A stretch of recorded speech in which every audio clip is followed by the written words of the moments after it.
Hey guys, Dev here, and today we're going to be checking out level 70 Paladin talents and the different options that you have, different builds that you can run at 70. So I've been getting a lot of questions about this one over on the Discord, and lots back and forth between people. This is just my opinion. Obviously there's lots of little variants you can do on these. Yeah, let's jump straight into the talents. Okay, so for the first build that we're going to take a look at, this would be my recommended build the moment that you hit 70.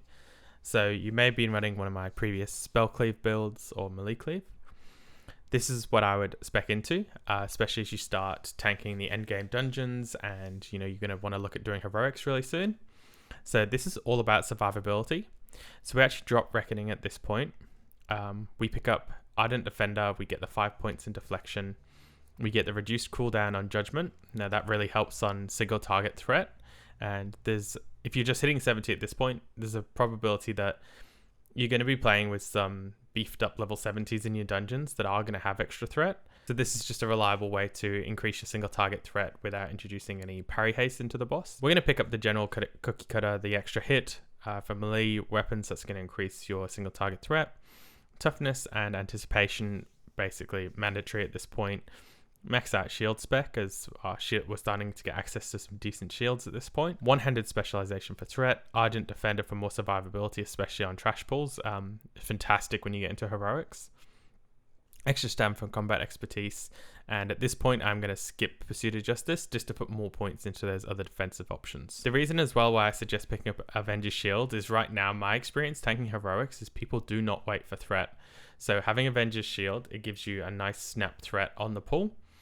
On 3 mobs. I normally let Avenger's Shield hit 3 and I'll throw it to either the far left or the far right side of the pack, and then it jumps to the closest target, so I know I can judge to the one on the left if I've thrown the shield at the right hand side and vice versa. This is the build that I started tanking heroics in, and I found it very successful. So this next build we're going to take a look at is a basic Sanc build.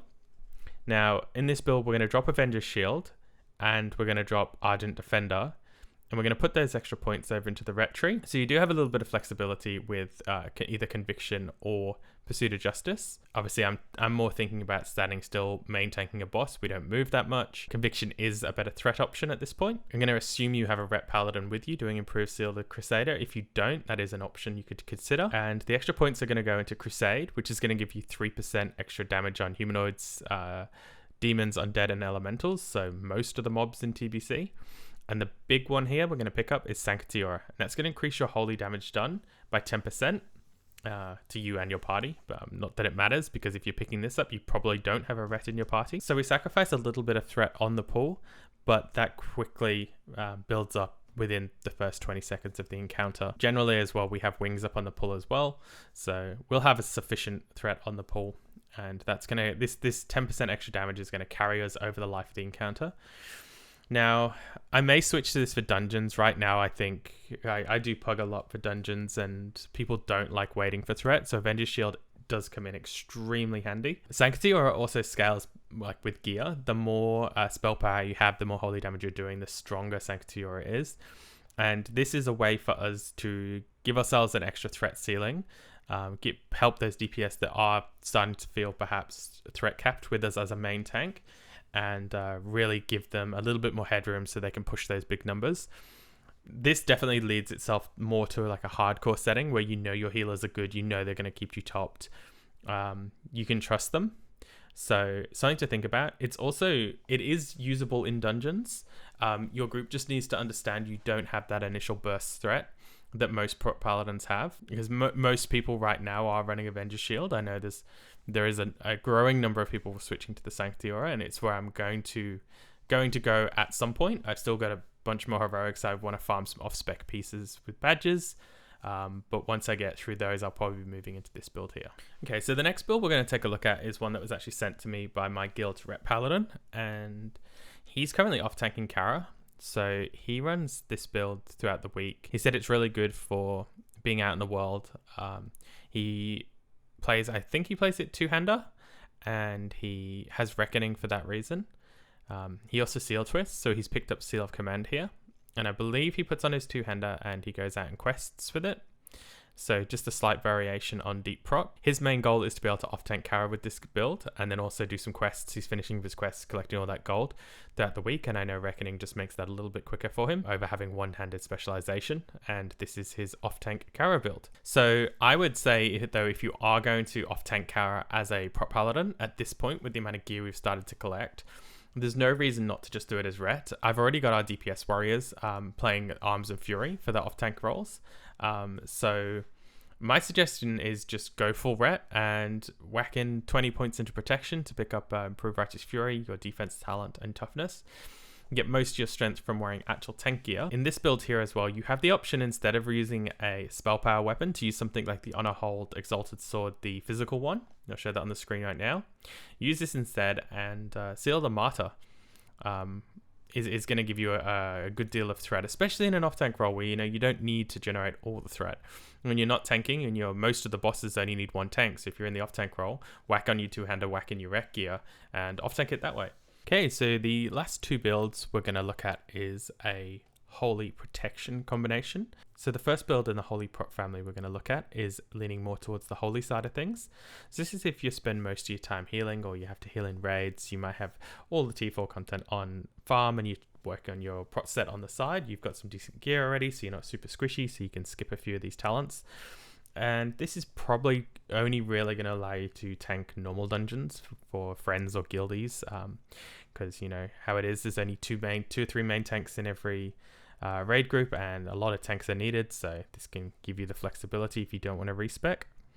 So I advise picking up Improved Seal Righteous, and this is just going to give you a little bit more single target threat, and that's going to account for not having one-handed spec. So we're going to put 5 points into there. This is completely optional. If you feel like you don't need it, spec Spiritual Focus, which is your standard holy build there. We're also going to pick up Improved Lay on Hands. This is pretty important. You don't really have any panic buttons. You don't even have Holy Shield. So you're going to be face tanking a lot of damage. And this basically just gives you something to push if you find yourself in a really sticky situation. With the exception, it's going to drain most of your mana. It's going to give you, I think, 900 mana back from max rank Improved Lay on Hands. Or Lay on Hands. So make sure you have a mana potion to follow it up with. We're going to pick up the Healing Light talent so we can heal in raid. Illumination, also a really important raid healing talent. Divine Favor, Holy Shock. Holy Shock is going to be a snap threat on the pool, so you can replace Avenger's Shield with your Holy Shock. And we're also going to pick up Blessed Life. Now, Blessed Life is not something you normally spec into. This is a straight up 5% damage reduction once you maths it out. So pretty useful for 3 talent points when you're already pretty squishy. And Light's Grace, which is pretty much mandatory for raid healing in TBC. A little bit more mana, saved off our conces from Purifying Power. So again, this is a build that you could use if you were mostly healing during raid, but had to tank, for friends outside of raid time. Okay, and the very last build we're going to look at today is more of a off-tank build, which you might need to be healing. So on a fight like Gruul, where you only need 2 tanks, your guild may have you playing healer some of the time, but also need you to off-tank here and there. So this leans more towards the protection side of things. We skip Avenger's Shield here, but we do manage to pick up Divine Favor and Illumination both. For our single target threat, we're going to have 3 points into Reckoning and 4 points into one-handed spec, and this is just the minimum points you need to spend to pick up Holy Shield. Improved Holy Shield 2, and we're going to get the extra stamina from Sacred Duty and Combat Expertise. So this is nearly a full prop build. You are missing 1 or 2 things here, just capping out the tree, but it's going to give you a lot of power to be able to off-heal in raids. So this build here, we actually skip the Holy Light crit spell because we don't have the reduced cast time. So if you are healing with this build, you're going to lean a lot more towards Flash of Light healing, but it does give you the flexibility to heal normal dungeons outside of raid, heal or tank, fill both of those roles to fill out your guild teams wherever you can. And I tell you what, if you spec your Paladin like this, there'll be a lot of people happy to have you in their group, because you'll be filling both roles when you can work on your healing set and your protection set. Okay guys, so that wraps up my talent builds at 70. I know it was a little while coming, but I hope you enjoyed it. So if you did learn anything in the video, or you did enjoy the video, please feel free to hit that subscribe button. It goes a long way to help me out. You can also join my Discord. The link is in the description. I do also have a Patreon. So currently saving up for a new hard drive with the Patreon funds. So again, appreciate everybody that has pledged their support over there. And I'll see you all in the next one.